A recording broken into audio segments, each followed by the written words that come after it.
Alhamdulillah wassalatu wassalamu ala Rasulillah wa ala alihi wa sahbihi ajma'in, amma ba'du. Alhamdulillah, yang dihormati lagi dikasihi tuan rumah yang lebih mesra dengan panggilan Pak Ya, dan seluruh ahli keluarganya. Mudah-mudahan diberkati seluruh ahli rumah ini insya-Allah. Yang diraikan juga barisan ahli panel kita yang diundang khas pada malam ini. Yang di sebelah kanan saya yang paling rapat ialah Al-Fadhil Syekh Habib Ustaz Razali An-Nairusi yang diundang jauh dari, asalnya dari Kuala Nerus, ya. Itulah An-Nairusi itu loh. Yang kedua, dan juga merupakan mudir Ma'had Tahfiz Al-Mizan di Kuala Besi, ya. Bukit Besi, di Bukit Besi. Punya kuat bukit itulah. Bukit Besi. Ahli panel yang kedua iaitu Al-Fadhil Al-Ustaz Saudara Abu Hafiz, yang baru sahaja menjejakkan kaki di bumi tanah Melayu ini lebih kurang 3 hari, ya. Yang lepas baru pulang dari UK. Setakat pasti dia boleh cakap Melayu ataupun tak malam ni, ya. Boleh bercakap lagi, ya. Bahasa Melayu. Yang kedua, yang ketiga di hujung sana yang tak asing lagi bagi kita iaitu Dr. Mazli Malik, ataupun di kalangan kami lebih lagi mesra dengan panggilan Dr. MM Mazli Malik, atau lebih lagi mesra dengan Dr. Mama, okey. Mazli Malik Dr. Mama lah, okey. Dan juga yang diraikan juga malam ni ialah Dr. Anwar kita, lagi, dan seluruhnya lah, seluruh para tetamu, hadirin hadirat yang membanjiri dataran rumah Pak Ya malam ini. Untuk program yang kita rancang secara tak rasmi, mini forum yang topiknya telah pun dibincangkan tahun lepas, iaitu apa selepas Ramadan. Tapi malam ini iaitu apa selepas Ramadan versi 2.0, Dan saya pasti dengan pertukaran ahli panel, insya-Allah input juga akan diberikan yang lain yang lebih lagi insya-Allah membawakan kita ke arah suatu sudut, ke arah suatu cara fikir yang lebih lagi jauh dan lebih lagi luas insya-Allah. Saya nak ajukan atau mulakan mini forum malam ini dengan satu soalan yang ringkas, dan saya akan berikan lebih kurang 3-4 minit untuk ketiga-tiga orang ahli panel malam ini melontarkan buah awal mereka tentang apakah yang mereka ingin kongsikan dengan kita semua malam ini bila dibincangkan topik apa selepas Ramadan. Maka semulakan dahulu dengan Syekh Habib kita. Silakan. Bismillahirrahmanirrahim. Assalamualaikum warahmatullahi wabarakatuh. Alhamdulillah wassalatu wassalamu ala Rasulillah wa ala alihi wa sahbihi ajma'in, amma ba'd. Alhamdulillah, jazakumullah khair Syekh Abdul Razak kita, yang dihormati barisan panel kita malam ni, Abu Hafiz, dan juga Dr. Mazli Malik. Anna sebenarnya bukan tempat Anna ni sini mana ni. Setahu Anna tempat ni Dr. Juanda. Jadi dia orang pasang perangkat tikus anak ni mana ni. Aduh, panas sungguh dia orang ni. Kita lari dah belakang tu. Saya mari datang jauh-jauh ni nak dengar orang cakap, nanya bukan saya nak cakap. Jadi tukar saya bercakap pula pada ni. Siapa dia punya plan ni hantar ni. Jadi saya sebenarnya tak bersedia ni tajuk apa ni selepas Ramadan ni. Saya jawab kalau lepas Ramadan raya lah benda lagi. Ke mana cerita tak? Raya lah kita. Lepas Ramadan jawab raya. Habis cerita. Wallahualam, saya pun sebenarnya ni saya rasa seumur hidup saya ni pertama kali saya duduk depan gini ni. Jadi rujuk kepada tajuk makna selepas Ramadan. Sebenarnya bila kita kaitkan dengan Ramadan al-Mubarak, umum tahu bahawa bulan Ramadan ini adalah bulan tarbiyah atau bulan tamrin. Tarbiyah apa? Iaitulah tarbiyah iman. Selain pada tarbiyah jasmani, roh dan jasmani dua-dua. Umum tahu bahawa bulan Ramadan inilah bulan yang mana jiwa kita begitu tulus, jiwa kita begitu hening dalam melaksanakan ibadat. Kalau bulan-bulan lain mungkin kita sibuk dengan Quran, dengan kerja-kerja dan sebagainya, tak ada masa dengan Quran, tak ada masa dengan jemaah dan sebagainya. Bulan Ramadan ini seolah-olah yang mengheret kita ke satu suasana yang merapatkan kita dengan Allah Rabbul Alamin. Inilah hebatnya bulan Ramadan. Sebab itulah bulan ini dijolok dengan bulan berkat, mubarak. Ramadan al-Mubarak. Carilah bulan-bulan lain. Kita tidak akan temui bulan yang mendekatkan kita, kita rasa dekat dengan Tuhan ni melainkan bulan Ramadan. Nak buat jahat pun mikir 10 kali. Lepas aja bulan Ramadan, tak berasa pelik dah nak buat benda-benda pelik ni. Tapi kalau bulan Ramadan ni berasa juga sayang, takut rugi, hilang pahala. Betul tak? Jadi kalaulah kita sepanjang Ramadan kita boleh didik. Boleh didik diri kita dengan Quran. Boleh didik diri kita dengan solat. Walaupun sunat tarawih, tapi boleh datang. Dan juga menadah telinga dengan ilmu. Macam rumah Pak Ya ni tiap-tiap malam ada tukar cakap ni. Saya 2 kali dah mari sini. Kalau dok bulan Ramadan saya nak mari rumah Pak Ya ni. Jadi saya kenal rumah Pak Ya ni pun ke bulan Ramadan ya, betul ya. Jadi kalau sebulan kita boleh didik jiwa kita dengan Quran, dengan solat, dengan ilmu dan sebagainya. Why? Kalau kita selepas Ramadan kita tak boleh.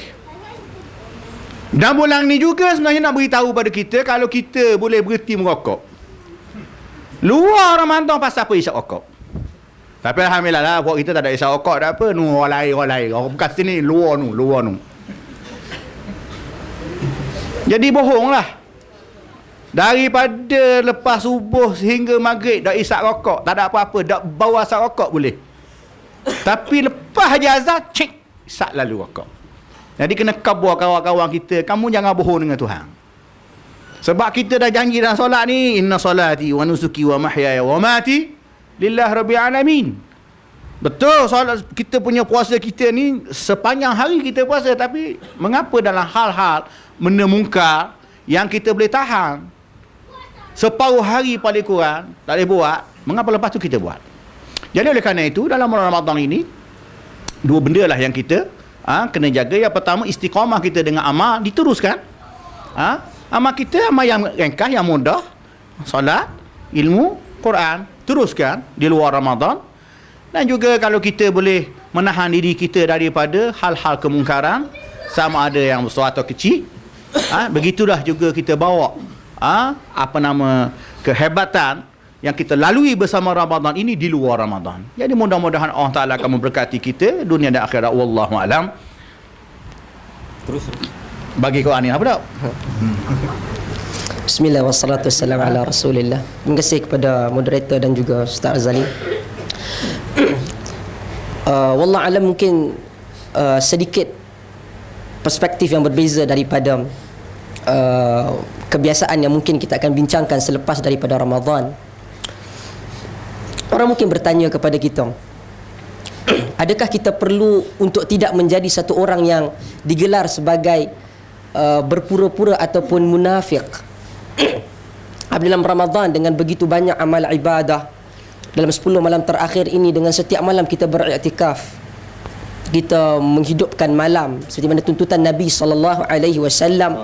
Nabi meninggalkan tempat tidur, mengetatkan pakaian dan mengejutkan ahli keluarga. Dan bagaimana halnya pula selepas daripada Ramadan? Maksudnya kita betul-betul pulun ibadah dalam Ramadan, lepas pada Ramadan tiba-tiba jadi sunyi dan sepi.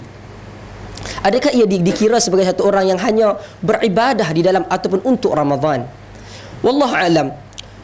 Cuma saya merasakan bahawa Ramadan itu adalah satu, seperti kita katakan, sale yang Allah Ta'ala berikan kepada kita dengan diturunkan kebaikan, diturunkan kerahmatan, pengampunan yang banyak. Jadi kita merebut tempat ataupun keampunan itu dalam Ramadan. Bahkan ia juga petunjuk Nabi SAW. Nabi memperbanyakkan ibadah-ibadah yang tidak Nabi banyakkan di luar daripada Ramadan.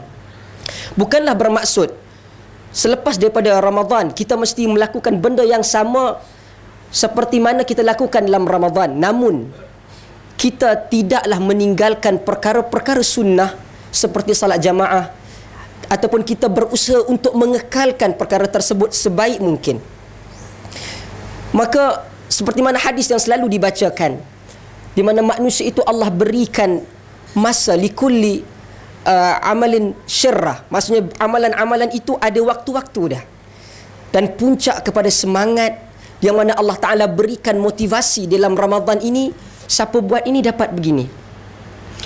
Seperti mana Ustaz Razali sebutkan tadi, ia merupakan satu bulan madrasah to educate ourselves, untuk jadi, kalau dahulu kita tak boleh. Contoh orang kata malam tahajud, kalau kita tengok, kita terbangkit dalam pukul 2.30, pukul 3, terkejut, kita tengok tandas kita, oh boleh wuduk ni.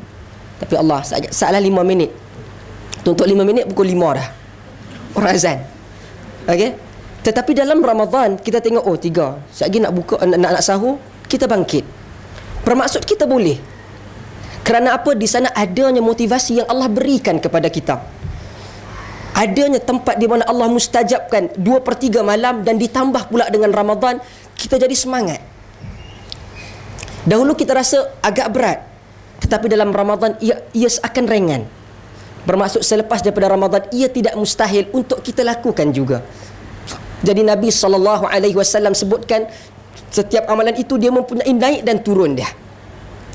Dan untuk kita tahu kita memang boleh buat. Contoh, bila kita suruh buat sesuatu, oh tak bolehlah, itulah, takutlah dan sebagainya. Tapi bila kita buat, oh maknanya benda ni mudah ha? Sebab kadang-kadang kita tidak melakukan, sebab tu Arab kata khutatul ula nisfu syai'.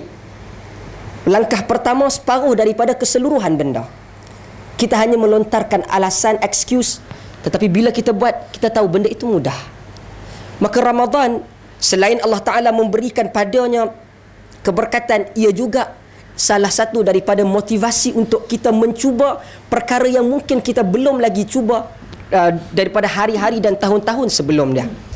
Maka Ramadan, ia sebagai spark kepada kita, permulaan switch untuk kita on, dan kita mampu untuk melakukan dan menambah dan juga menjadikan ia kebiasaan daripada amal ibadah kita selain daripada Ramadan. Semoga puasa kita, tahajud kita, walaupun tak mampu hari-hari, dalam seminggu sekali, dalam 2 minggu sekali, dalam sebulan sekali. Kerana apa? Kita pernah lakukan dalam Ramadan.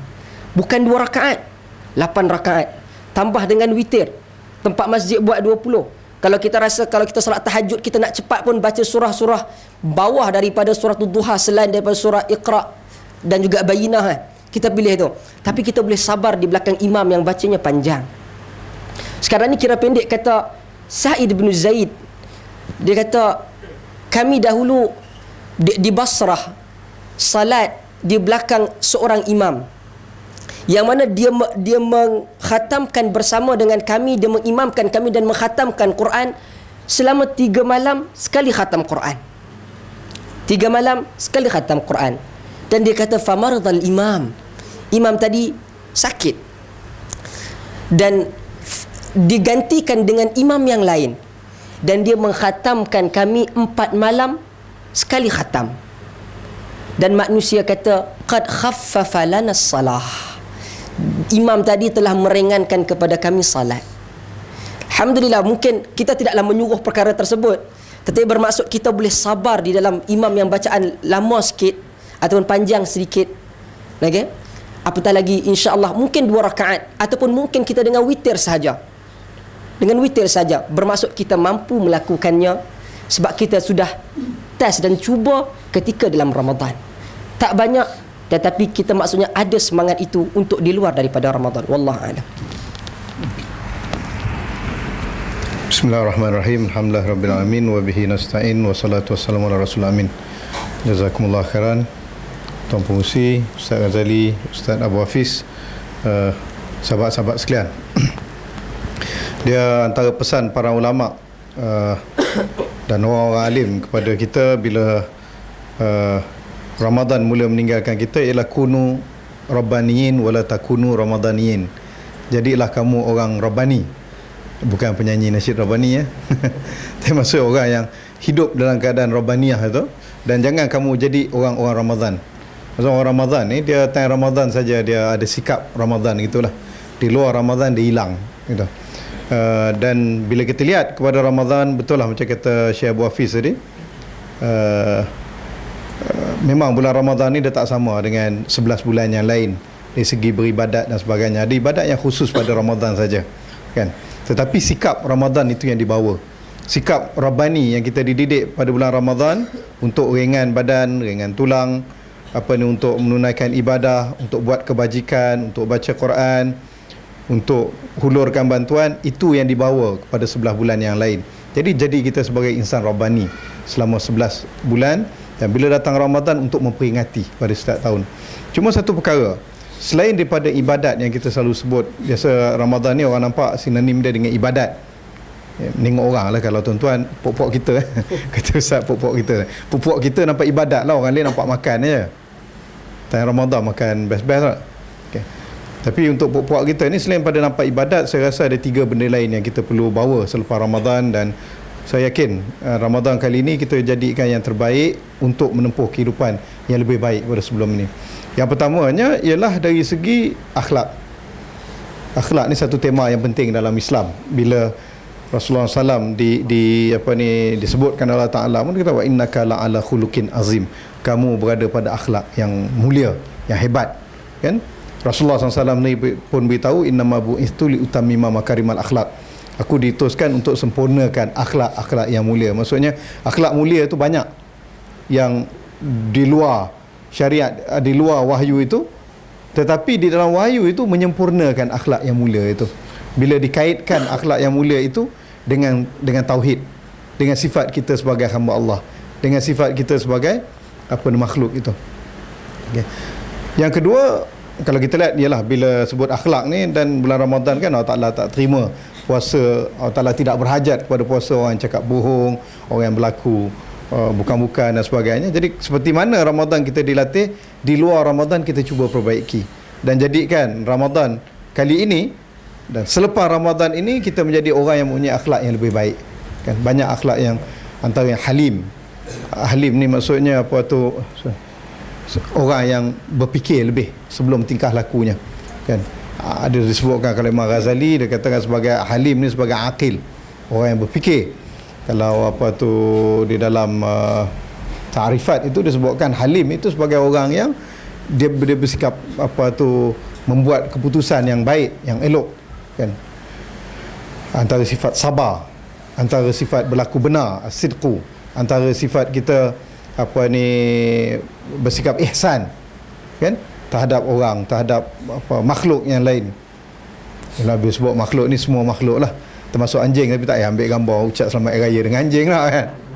Orang kita pun reaksi teruk sangat kan, orang lain lagi teruk buat kenyataan pada tu. Tapi tak apalah. Yang keduanya ialah ukhuwah. Bulan Ramadan ni kita dilatih untuk ukhuwah. Satu perkara berkaitan dengan perkataan ukhuwah ni, seperti mana disebut oleh Ibn Manzur dalam kitabnya Lisanul Arab. Lisanul Arab ni satu leksikon, kamus yang cerita tentang asal usul satu perkataan bahasa Arab, apa kaitan daripada mana, apa dia punya makna-makna. Dia lebih luas daripada kamus Munjid yang sahabat Ustaz rujuk tu lah. Okey. Jadi Ibn Manzur Al-Afriqi dalam kitab tu bila sebut perbahasan tentang ukhuwah, menarik. Dia kata perkataan ukhuwah bila datangnya Islam, terutamanya selepas hijrah, perkataan ukhuwah dalam bahasa Arab telah menemui dimensi baru. Ukhuwah sebelum berlaku hijrah lebih difahami kepada apa? Hubungan perkauman, hubungan kekabilahan, hubungan kepuakan. Maksudnya kamu saudara saya kerana kamu anak kepada mak saya, anak kepada pak saya, kan? Kita adik-beradik. Kamu saudara saya kerana kita daripada kabilah Hashimi, kita daripada kabilah Quraisy, kita daripada kabilah Umayyah. Contohnya lah. Tetapi bila datang Islam, orang Mekah berhijrah ke Madinah, dipersaudarakan. Takhir itu. Jadi ini bagi orang Arab satu perkara yang pelik dah. Sukar nak terima. Bagaimana orang yang dipisahkan daripada sempadan kekabilahan, kepuakan, duduk dipisahkan pada sempadan geografi, duduk sekali, dan Islam iktiraf mereka ni sebagai saudara. Mai pula Salman Al-Farisi, Suhaib Ar-Rumi, Bilal Al-Habashi. Ini semua, yalah, kalau kita pun sekarang ni masalah itu kita lihat Islam telah cuba jernihkan perkataan ukhuwah dengan buang ukhuwah jahiliah. Tapi hari ini kita kembali pada jahiliah. Ni Bangla. Pada kawan tu mukmin Muslim, kan? Akhuna al-ikhwah fil Islam. Bangla daripada Qatar lah, kan? Ini siapa? Indon. Ini daripada mana, kan? Kita dipisahkan oleh nation state. Ini satu paradigma baru yang hasil daripada pengalaman buruk Eropah, hasil pada Westphalian Treaty 1648, sejarah pengalaman Eropah yang kita bawa ke sini dan cuba jadikan sebahagian daripada kita punya cara hidup. Ni tak betul. Kalau kita lihat dulu sebelum munculnya nation state dibagikan kepada negara, orang yang berada kat Padang itu, yang berada kat Minang, adalah saudara kepada orang yang berada kat sini. Saudara mara saya kat Singapura dulu, itu tok menakan saya, makcik saya, pakcik saya. Tubuh saja Singapura dengan Malaysia, saya jadi foreigner, mereka jadi foreigner. Begitu juga dengan mereka, saudara mara saya yang dekat Sulawesi. Mungkin ada tuan-tuan yang saudara mara di Padang, di Minang. Tubuh saja Malaysia, Indonesia, mereka jadi Indon. Mereka datang sini jadi pendatang haram kalau tak ada pasport, ya. Jadi ini semua perkara yang telah merungkaikan konsep ukhuwah. Okey, tak apa, Imam Ali alaihissalam radhiyallahu anhu, siapa tu? Sebutkan, dia kata ukhuwah ni ada dua. Ukhuwah fil Islam dan ukhuwah fil insaniyah. Ukhuwah sesama Islam dan ukhuwah sesama kemanusiaan. Itu yang kita hidup. Tapi yang paling penting, Islam tekankan satu perkara, ya? Iaitu tentang akribah, tentang asyirah, tentang kaum kerabat terdekat untuk kita bantu. Jadi bila dalam kita menyambut hari raya, dalam kita nak bulan Ramadan, nak tinggalkan Ramadan, kita kena cuba bantu orang yang terdekat sebelum kita pergi kepada orang yang lebih jauh sikit pada kita. Bantu sesama Islam dan kemudian pergi kepada mereka yang bukan Islam tetapi kurang bernasib baik dekat situ. Jadi sikap yang dibina ni sama ada dengan bayar zakat fitrah, kata orang utara, sama ada dengan membayar zakat, sama ada dengan kita bantu bagi makan orang miskin, bagi makan orang bernasib baik. Di luar Ramadan kita kekalkan dan tingkatkan. Dan ini membawa kepada satu dimensi yang ketiga kita nak bawa. Kita masih ingat lagi baru ni kita tazkirah tentang Ansarullah. Kalau boleh Ramadan kali ini kita nak bawa sikap Ansarullah dalam hidup kita. Bertitik tolak daripada akhlak, bertitik tolak daripada ukhuwah tadi. Bagaimana kita nak jadi Ansarullah yang bukan hanya sekadar memperkenalkan Islam, memperjuangkan syariat Islam, tetapi lebih pada itu membawa mesej rahmatan lil alamin, memperjuangkan keadilan. Ini bukan parti keadilan tau. Ada orang parti keadilan itu. Memperjuangkan keadilan dan ihsan itu, innallaha ya'murukum bil adli wal ihsan, itu sebahagian daripada tugas Ansarullah. Mencegah kemungkaran, menentang kezaliman, menentang salah laku, menentang kita katakan korupsi. Itu termasuk di dalam tugas Ansarullah. Menyampaikan maklumat sebenar tentang Islam, hilangkan kefahaman, menentang perkauman yang sempit, sama ada di pihak orang Islam kita sendiri ataupun di pihak yang bukan Islam. Ini sebahagian daripada tugas Ansarullah. Menjernihkan pemahaman Islam itu sendiri. Lawan Syiah Ansarullah punya kerja, kan? Ustaz kata macam tu lah. Okay. Begitu jelas, kan? Kadang orang sibuk lawan Syiah kat luar tu, bukan kat Syiah, sunnah pun dia tak tahu. Semalam lepas keluar RTM, ada saudara mara saya tanya, dia kata Sunni tu apa? Sunni tu kita lah. Bila kita jadi Sunni, kan? Jadi maksudnya di luar tu ramai yang tak Sunni, Syiah pun dah tak faham lagi. Kita terang ada tentang sunnah, tentang Islam, itu satu perkara yang besar dan ramai lagi masih tak tahu. Jadi kalau boleh Ramadan kali ini dan selepas Ramadan kita menjadi ansarullah. Kita jadi pembantu Allah, kita jadi ala inna awliya Allah apa? La khaufun alaihim wa lahum yahzanun. Sikap ansarullah, sikap pembantu agama Allah, mereka tak takut dan mereka tak sedih. Wallahu a'lam bissawab. Alhamdulillah, seperti yang saya katakan di awal tadi, kita akan mendengar dari persepsi yang berbeza-beza. Walaupun soalannya sama, namun disebabkan latar belakang yang berbeza, cara fikir yang berbeza, dan ahli panel malam ini telah membawa kita ke arah sudut yang lebih lagi jauh dari apa yang kita bincangkan sebelum ini. Saya nak kembali merujuk kepada apa yang diungkapkan oleh Al-Fadhil Syekh kita pada pensingan awal tadi, iaitu Ustaz telah membawa ke kita satu persoalan demi persoalan, iaitu kenapa di bulan ini kita mampu untuk buat itu, untuk buat ini, untuk buat itu dan sekian-sekiannya. Ustaz hanya melontarkan persoalan untuk kita fikirkan, dan saya kira itu ialah persoalan tentang bagaimana untuk kita nak istiqamah. Apa yang kita lakukan dalam bulan ini mampu juga untuk diteruskan di bulan-bulan yang lain. Maka saya nak minta mohon Ustaz untuk kongsikan pada kita semua tips yang ringkas yang senang untuk kita amalkan selepas ini. Bagaimanakah untuk nak memastikan istiqamah itu dapat untuk kita hayati, dan supaya Ramadan ini bukan hanya dirasai sebulan sahaja, tetapi ia tetap juga akan dirasai suasananya, amalannya di bulan-bulan yang lain, insya-Allah.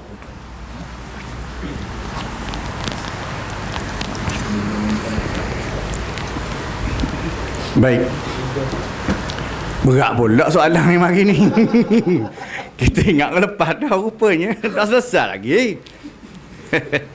Baik. Jadi bila kita bercakap mengenai istiqamah dalam amal, istiqamah ni ialah konsisten lah, berterusan dalam amal. Bila berkait dengan amal ni, kalimah amal ni ialah pelaksanaan. Dalam agama kita, satu benda yang paling penting kita kena tahu sebelum beramal atau bercakap, iaitulah ilmu. Betul kita nak buat, betul kita nak konsisten dalam apa yang kita nak buat, tapi apa yang kita nak buat tu, apakah betul atau tidak? Sebab itu manhaj atau metodologi Islam ini sangat penting. Apa maksud metodologi atau manhaj? Iaitulah pertama, kefahaman kita terhadap satu isu atau ilmu tu. Dan yang kedua ialah cara untuk kita laksana ilmu tu. Cara kita nak laksanakan amal. Sebab tu Imam Bukhari rahimahullah dalam bab ilmu dia meletak satu tajuk, iaitulah al-ilmu qabla al-qawl amal. Iaitulah ilmu sebelum bercakap, sebelum beramal. Jadi dalam hal beramal ini, dan untuk kita committed dan kita konsisten, di sana ilmu banyak, pengetahuan tentang agama ni banyak. Sebab itu hebatnya Ramadan ini, apabila Allah Ta'ala menyebut dalam Al-Quran Al-Karim, a'udzubillahi minasyaitanir rajim, syahrul Ramadan alladhi unzila fihi al-Quran hudan lin-nasin wa bayyinatin minal huda wal furqan. Bulan Ramadan itu diturunkan Al-Quran. Iqra' bismi rabbikal ladzi khalaq diturunkan dalam bulan Ramadan. Tujuan mengapa Quran diturun dalam bulan Ramadan ni? Ayat selepasnya itu, hudan linnas, menjadi pembimbing, petunjuk, guide kepada seluruh manusia. Siapa manusia tu? Baik Islam, baik Muslim, non-Muslim. Sebab tu kalau non-Muslim sendiri berpegang kepada Quran, dia dapat keuntungan hidup. Dan orang kafir sendiri pun barak sebagainya, dia cakap besar je. Sebenarnya ilmu banyak dia ambil daripada Quran. Betul tak Syekh? Doktor kita? Budak pelawak dah sebenarnya. Dia hangkuk khazanah ilmu kita daripada Baghdad pergi ke Spain. Lepas tu nyangkutkan mereka, dia kata ilmu dia. Bohong. Saya pernah menterjemah satu buku, iaitulah sejarah umat-umat. Buku tu kecil dulu, tak tahu dah publisher. Jadi cerita ni diambil daripada himpunan kitab-kitab, maknanya umat. Ketika anak-anak muslimin hebat menulis dan membaca di kota Baghdad itu, masyarakat barat berok tepi jalan lagi. Hotel dia tu busuk dengan penuh ceruk, rokok dan sebagainya, baling merata tempat je. Itu barat ketika kegemilangan umat muslimin di kota Baghdad. Sejarah tak boleh tipu. Sebab itu apabila manusia ini dihebatkan dengan Quran, masuk Quran itu ilmu lah. Sebab dalam Quran tu dia ada, bukan ada ondeh-ondeh dalam tu, dia ada ilmu.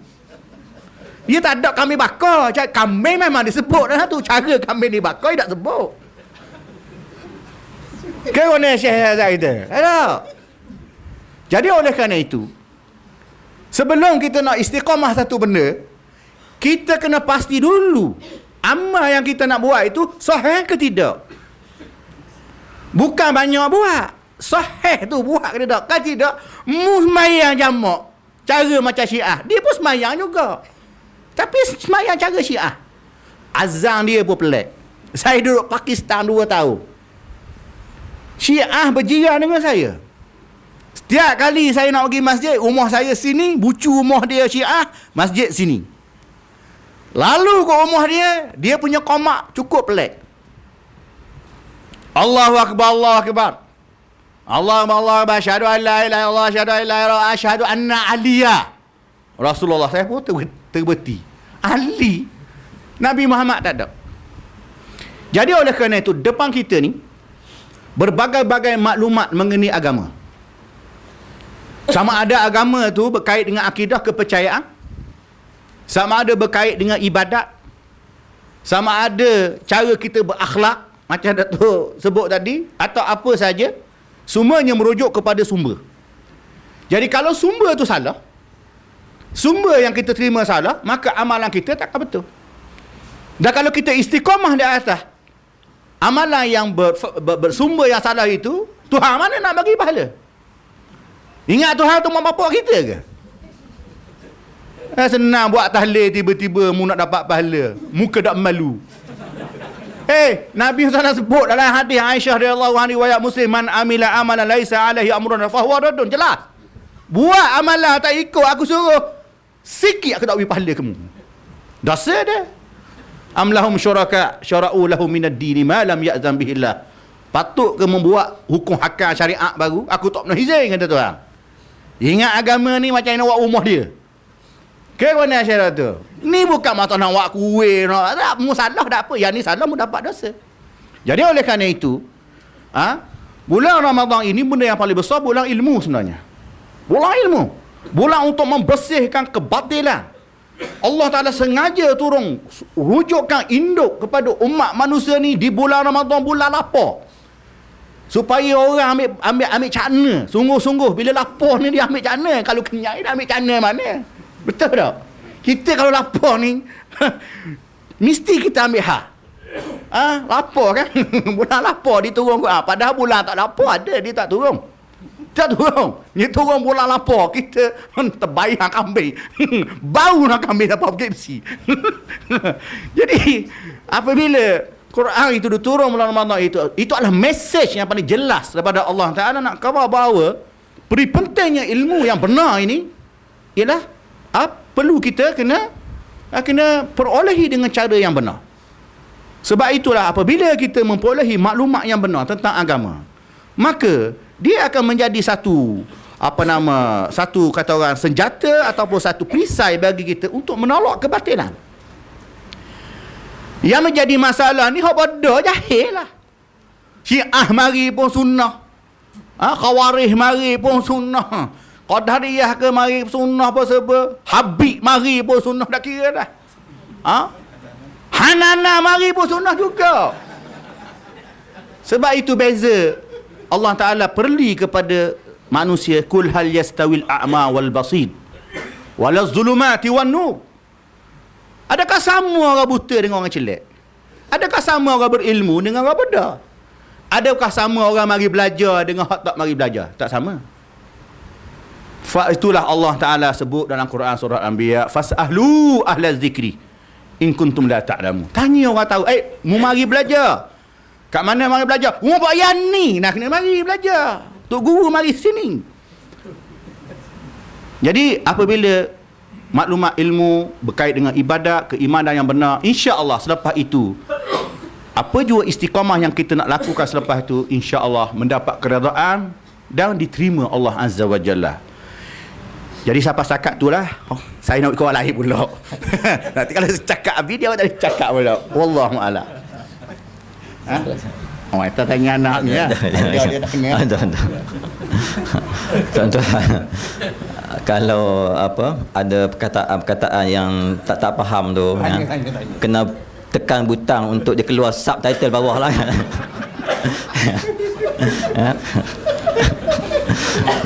Dan memang sepatutnya kerusi ni adalah kerusi untuk Datuk Mufti kita.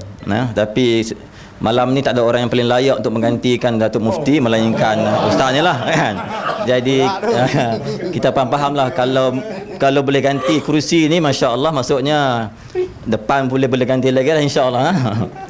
Baik, kita nak beralih ke Ustaz Abu Hafiz ya. Saya duduk tengok jam sebab masa suntuk ni. Kita punya permit sampai pukul apa? Kat 2 orang dia. 2 orang dia dah. Tadi Ustaz menyebutkan tentang bahawa Ramadan bulan yang banyaknya memberikan kita ini motivasi dan sebagainya. Ringkasnya, bulan yang berjaya untuk memberikan ruang dan menarik minat ramai orang untuk kembali mengamalkan Islam yang sebenarnya, dekat dengan masjid, dekat dengan Allah dan sebagainya. Dan antara golongan yang juga nampak dengan jelas dapat merapatkan diri mereka dengan masjid, dengan agama dan sebagainya ialah golongan orang-orang muda seperti Ustaz. Umur apa ya? Ya. Lebih kurang betul lah. Yang hujung lebihnya kurang lah. Baik. Isunya ialah, bagi pandangan Ustaz sebagai orang yang agak muda lagi, bujang lagi dan sebagainya, okey. Ini sajalah dia punya sampingan lah, promote ya. Bagaimana sepatutnya untuk anak-anak muda ini kita dekati mereka untuk menarik minat mereka dengan agama, dan kita pula yang golongan yang bukan muda ini, apa kita punya approach untuk memastikan mereka bukan hanya minatkan agama ini hanya di bulan puasa. Mereka bukan hanya pergi ke masjid hanya di bulan puasa, tetapi juga di bulan-bulan yang lain mereka juga dilihat dan mengamalkan seperti anak muda pejuang agama yang sebenar, insya-Allah. So, apa pandangan Ustaz Abu Hafiz? Bismillah.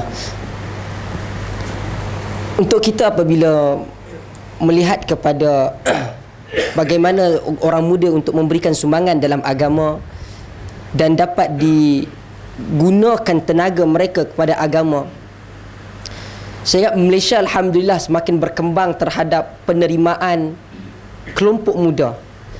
Wallahu alam, kalau kita tengok, kita pun jadi macam tidak berapa jelas apakah definition youth ataupun muda.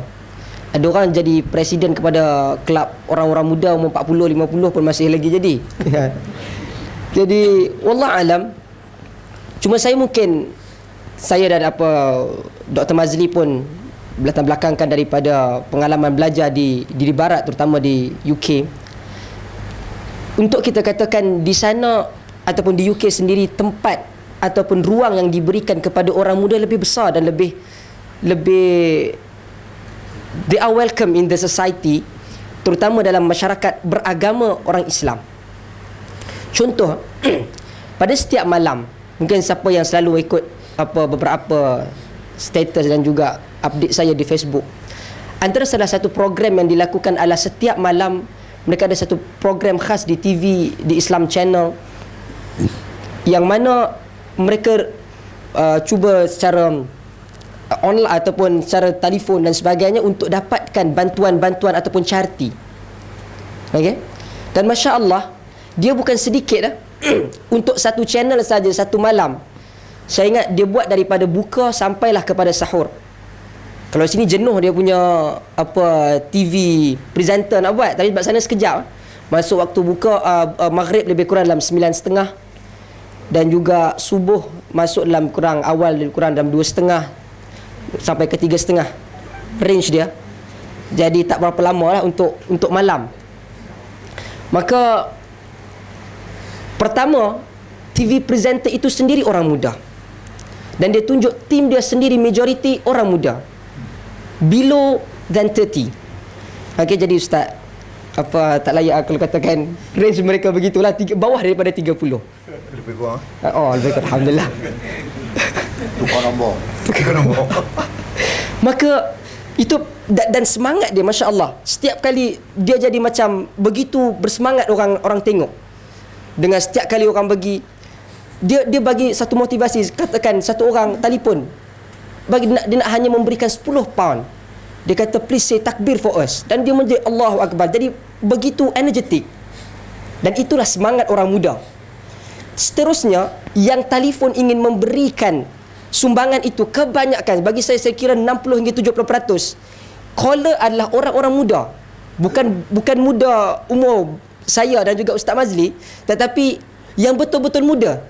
Kanak-kanak 10 tahun, 8 tahun, yang kadang-kadang pun mereka sabar untuk dia habis baca. Dan dia kata, how much you want to give us tonight? Dia kata, I will give you from my dad's credit card.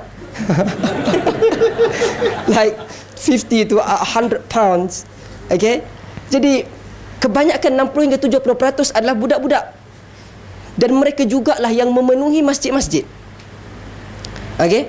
Tidak ada pakcik-pakcik yang begitu garang dan menjadi gad-gad di masjid untuk menghalau mereka. Bahkan saya pernah sekali, satu orang pakcik umur saya ingat 60 hingga 70 tahun, dengan keadaan yang begitu garang. Saya tengok dia ni, sebelah dia pula adalah budak kecil dan ayah dia. Dia tak mau salat dan dia duduk, dia macam kadang dia baring, dia main air botol. Bapak dia sedang salat. Jadi dia macam mengantuk, dia nak tidur. Jadi bapak dia nampak macam, mungkin bapak dia berkongsi perasaan yang sama melihat pakcik tadi muka agak bengis. Okay, jadi dia suruh duduk di hujung. Saya terkejut bila pakcik tu marah ayah dia, kenapa suruh duduk hujung? Duduklah sini saja. Jadi budak itu dia rasa dia memerlukan kepada dua pihak berinteraksi. Yang kecil disayangi, yang tua dihormati. Itu yang pertama. Mereka perlukan ruang, mereka perlukan penerimaan. Maka apabila mereka diterima dalam society, mereka merasakan bahawa mereka ada tanggungjawab yang memerlukan kepada peringkat yang kedua juga, iaitu mereka diberikan tanggungjawab. Mereka diberikan tanggungjawab. Kerana apa orang-orang muda tidak datang? Sebab dia rasa aku datang tak datang, it doesn't matter. Aku datang ataupun tidak. Tapi saya contoh, mungkin cuti sekolah awal dan sebagainya, mereka inilah yang orang-orang yang menyediakan sebagai contoh iftar, makan. Mereka bertanggungjawab untuk letakkan makanan ataupun kurma dan sebagainya. Itu sebagai contoh yang saya ingin berikan. Mereka ada rasa tanggungjawab, aku kena datang ni dah pukul 6, pukul 7.30 nak buka. Jadi kena jadi volunteer untuk buat itu dan ini. Okey. Kita akan kata, alah nanti serabut dia pergi buat itu ini, tak betul. Adakah apa yang kita expect daripada budak yang umur begitu kecil untuk dia buat perfect? Namun setiap kesalahan itu dipandu oleh orang yang mempunyai pengalaman. Jadi apabila dia diterima dan dia diberikan tanggungjawab, dia akan datang dengan sendirinya. Dengan sendirinya. Perkara tersebut bergantung kepada kita sendiri yang perlu kreatif. Saya tidak salahkan kepada sepenuhnya kepada masyarakat kita, kerana kadang-kadang ia datang daripada pengalaman bersosial di dalam masyarakat 10, 20, 50 tahun yang lepas. Okay? Dan kalau kita tengok sekalipun, apabila masyarakat itu dibentuk, sebagai contoh, kita tengok kalau kita pergi ke Pakistan, kita pergi ke India, walaupun negara ataupun dunia sudah mula maju, namun pengurusan mereka bermasalah. Oleh kerana sistem ataupun social konsensus yang ada menekan mereka untuk mengikut cara yang ada. Okey? Tapi apabila masyarakat ni dia pergi dekat negara yang mempunyai rules yang kuat ataupun yang ketat. Contoh, kita pergilah ke Singapura, kita buang sampah. Macam mana kita dengan senang hati buang sampah di Malaysia? daripada kereta ke dan sebagainya, memang kena. Begitu juga di negara-negara barat. Okey, kalau kita nak lari jauh drive, kalau kat sana kita nampak dia memang sebesar-besarnya lah dia punya AES dia, semua lambat. Kat sini AES yang kena salah. Mungkinlah isunya lain kerana dia nak cari duit ke apa, tu wallah alam. Tetapi kerana sikap itu tidak wujud dan tidak diperkenalkan, maka untuk orang muda datang, bagi saya melihat perkara banyak option yang kita boleh ambil, namun kita jadikan mereka salah satu ataupun sebahagian daripada masyarakat yang diterima dan dihargai. Cara penghargaan, dia diberikan kepercayaan dan tanggungjawab untuk melaksanakan sesuatu. Okey, kadang-kadang mungkin even imam sekalipun, okey, yang mana terbaik bacaan dia di kalangan budak-budak, mungkin kita boleh tengok kadang-kadang dia jadi imam, dia biasa, kita tahu dia boleh baca Quran, tapi dia tidak diberikan di hadapan, dia tak merasakan satu motivasi untuk diperbaiki lagi. Dia tambahkan hafalan dia, tapi dia kata, oh takkan besok nak baca surah yang sama.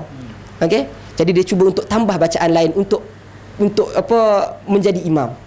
Maka ia memerlukan kepada sentuhan manusia untuk tambahkan keberanian, untuk tambahkan kita katakan sumbangan dia terhadap masyarakat, terutama dalam komuniti yang kuat beragama.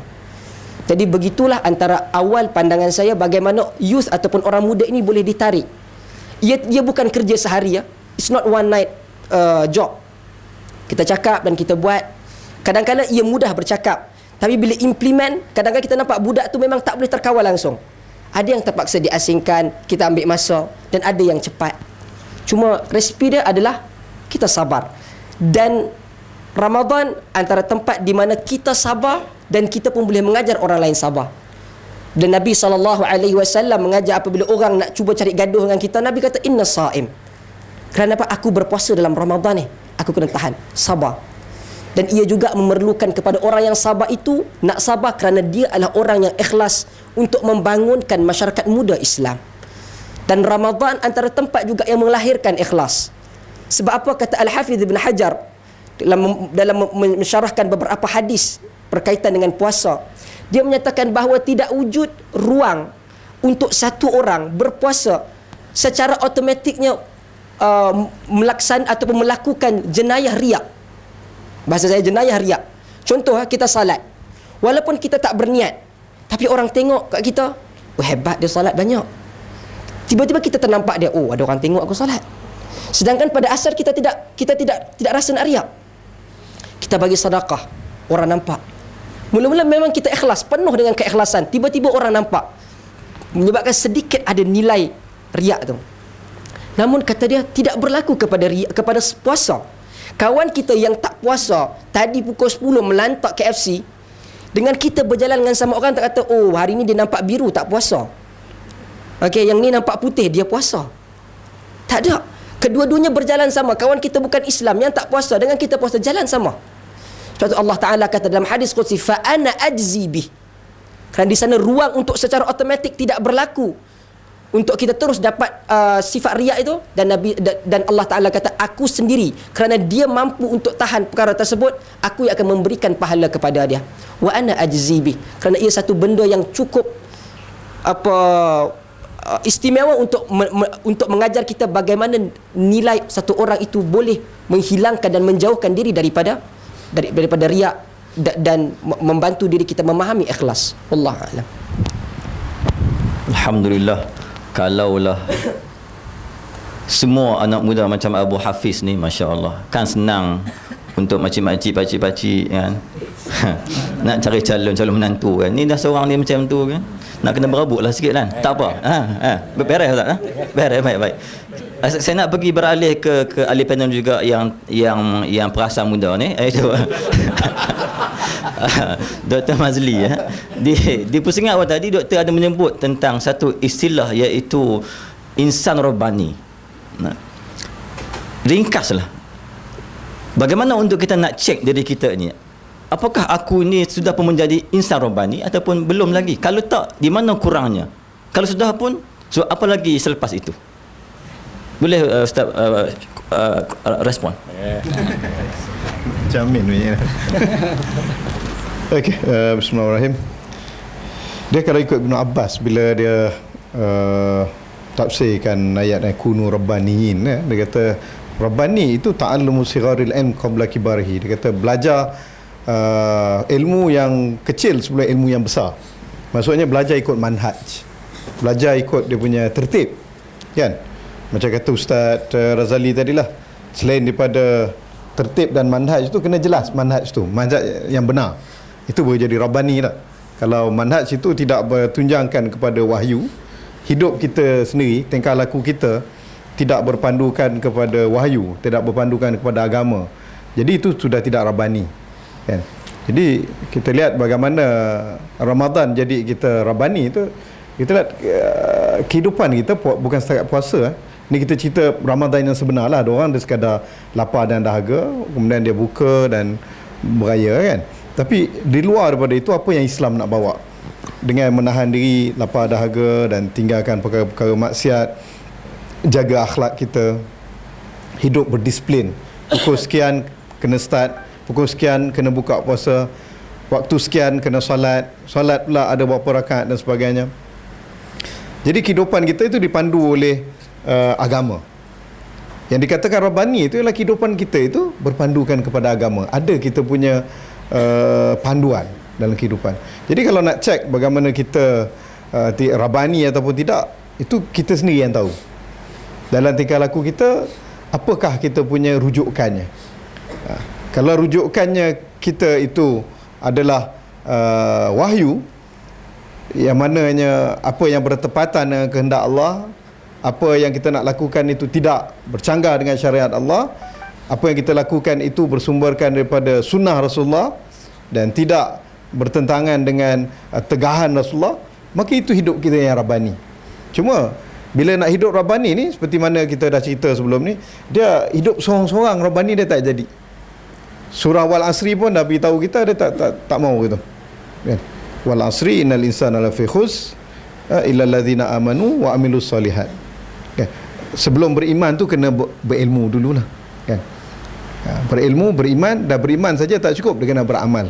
Dan nak beramal itu dia kena ada konsep apa? Wa tawassaw bil haq wa tawassaw bis sabr. Dia seorang-seorang tak boleh, dia kena ada jamaah. Sebab bila ada jamaah ni kita lebih kuat. Ada diingat-ingatkan, ada di saling tegur menegur, saling nasihat menasihati, dan itulah merupakan kekuatan umat Islam, iaitu hidup berjamaah. Dan bila sebut hidup berjemaah ni, kita tak boleh kecilkan dalam kefahaman hari ni. Bila orang sebut jemaah, dia terbayang, oh ni grup sekian, grup. Tak ada, kena lebih luas daripada itu. Dalam kehidupan umat Islam itu dipenuhi dengan aktiviti yang berjemaah. Jadi saya rasa mungkin saya ambil ada peluang juga bila sebut tentang Rabbani, antara sifat insan Rabbani itu juga ialah seperti mana yang Rasulullah SAW diutuskan jadi rahmat sekalian alam. Jadi kita lihat sejauh mana kita sebagai Ansarullah, sebagai Rabbani ini, hidup kita sejauh mana memberikan manfaat kepada orang lain. Khairukum anfa'akum. Orang yang terbaik di kalangan kamu, orang yang banyak berikan manfaat kepada manusia. Baru ni ada dalam perbincangan saya dengan ada seorang kenalan yang baru kenal. Kebetulan kami nak ada banyak persamaan. Dan jadi satu persamaan yang kita nak cuba bina bersama ialah tentang peduli kepada OKU, ya, disable, kan. Kalau kita lihat pertubuhan sama ada church base ataupun gereja dan Kristian yang peka terhadap OKU yang pelbagai ini, sama ada buta, pekak, bisu, Down syndrome, autism dan sebagainya, di Selangor, di Lembah Kelang saja lebih kurang 400 lebih pertubuhan. Lebih kurang 400 lebih. Persoalannya yang orang Islam bagaimana? Kadang masjid kita pun tidak mesra OKU.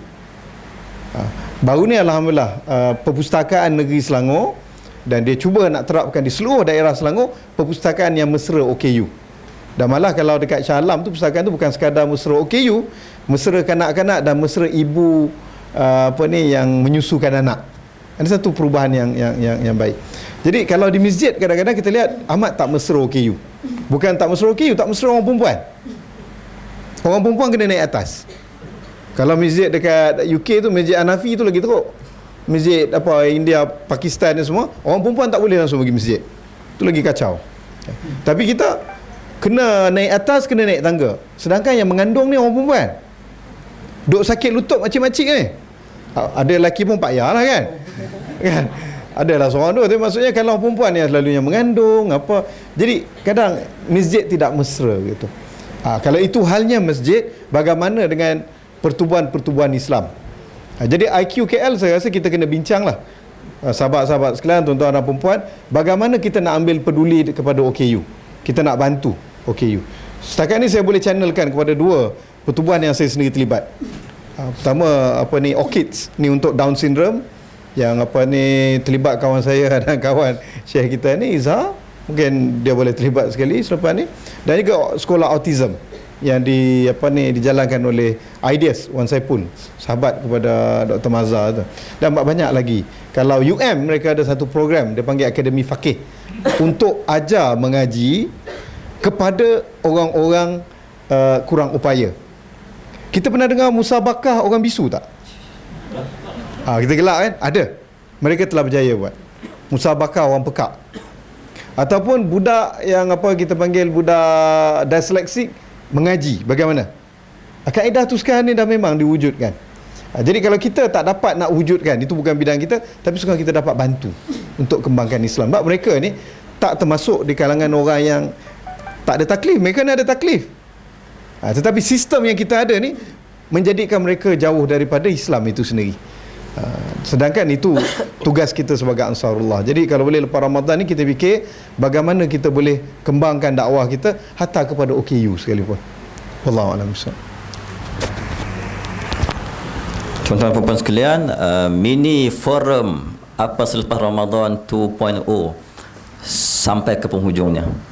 Sebab kali ini mini forum, so kita pun hanya buat 2 round sajalah. Okey, oleh itu untuk yang terakhir ini saya nak berikan peluang untuk setiap ahli panel berkongsi kalam-kalam hikmah mereka untuk kita semua.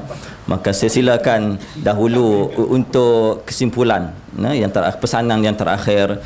So, saya nak mulakan dahulu dengan orang muda kita, saudara Abu Hafiz.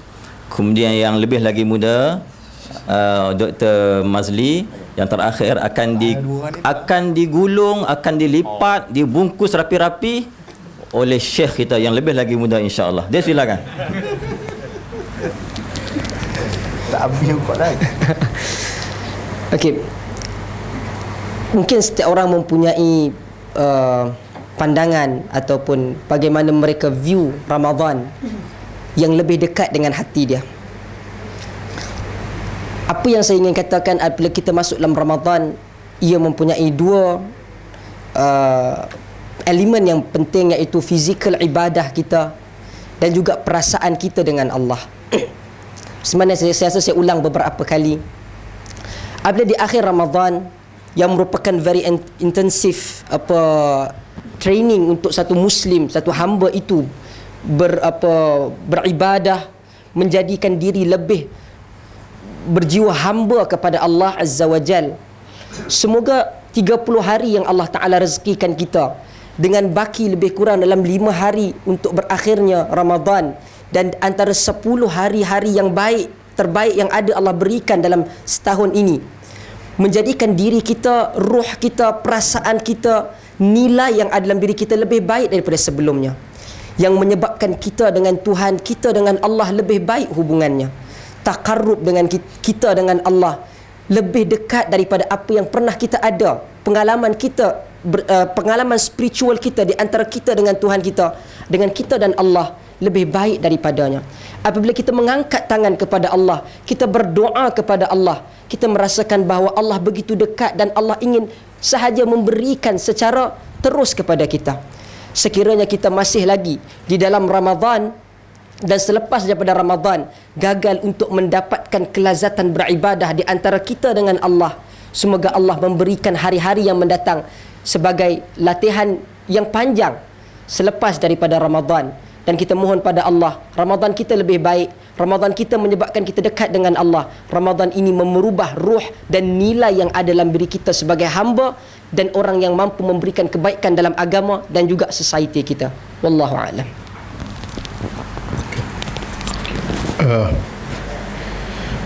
Selain daripada kita mendekatkan diri kepada Allah SWT, barometer sejauh mana kita ni dekatkan diri, kita ini begitu dekat dengan Allah SWT ialah sejauh mana kita dapat berkhidmat kepada manusia.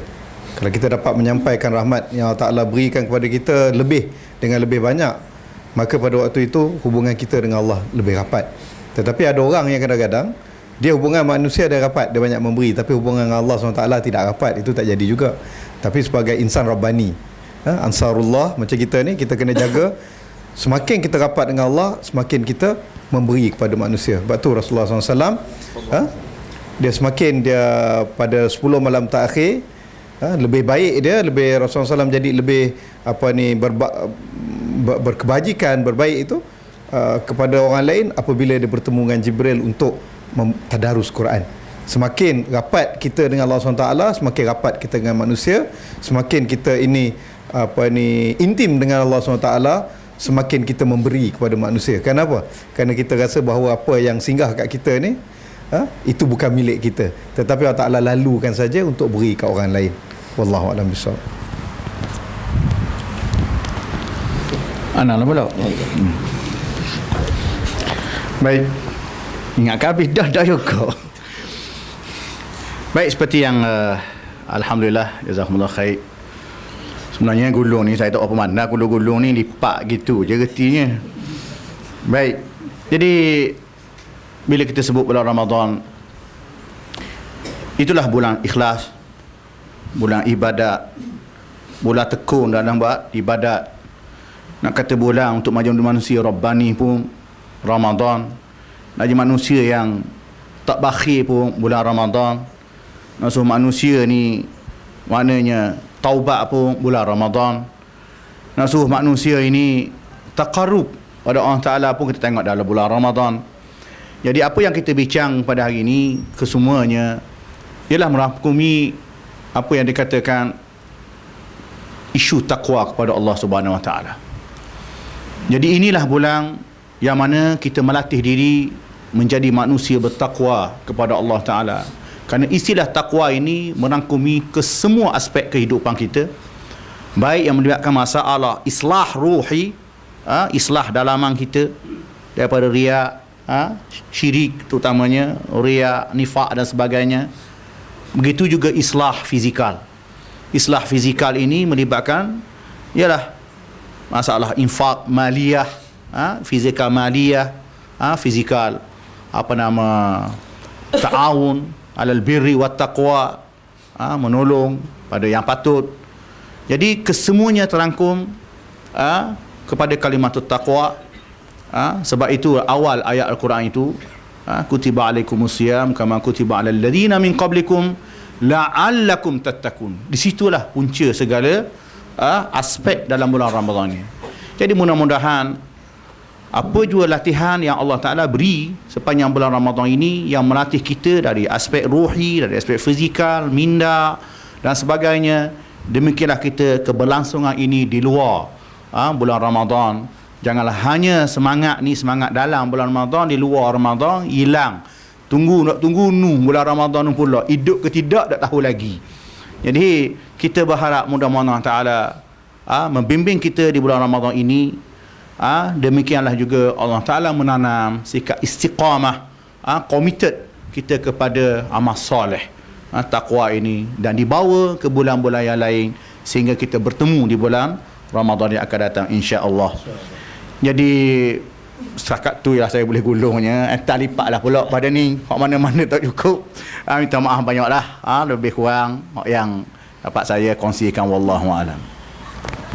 Alhamdulillah tuan-tuan dan puan sekalian, hadirin hadirat, walaupun mini forum malam ini dalam masa yang agak singkat, namun saya yakin dan percaya ketiga-tiga ahli panel malam ini sudah pun mampu untuk menyuntik dan menyentuh jiwa-jiwa kita semua dengan lontaran-lontaran idea, pengalaman dan juga tazkirah untuk kita semua sebagai panduan untuk kita meneruskan baki-baki kehidupan kita yang mendatang, insya-Allah.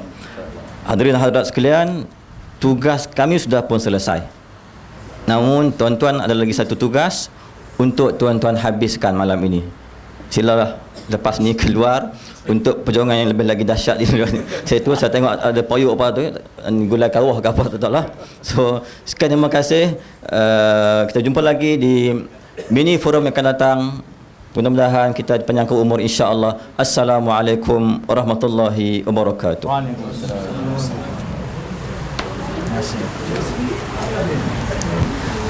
Assalamualaikum warahmatullahi wabarakatuh. Sedikit pengumuman, majlis merakamkan ucapan jazakallahu khairan kepada moderator dan panelis. Mudah-mudahan walaupun ianya pendek, mudah-mudahan memberi sedikit manfaat kepada kita.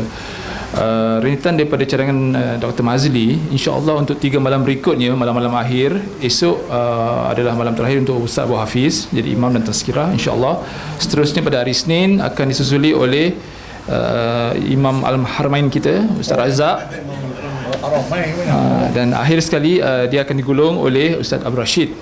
Dan untuk 3 malam ni kita ada beberapa tabung yang kami diminta untuk lancarkan. Satu daripada Ustaz Abdul Yasin, insya-Allah kita akan lancarkan esok.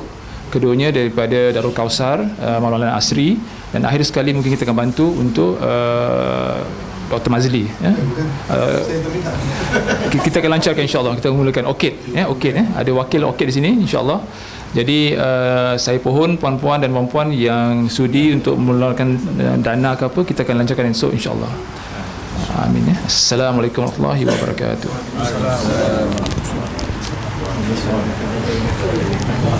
Yang belum mendaftar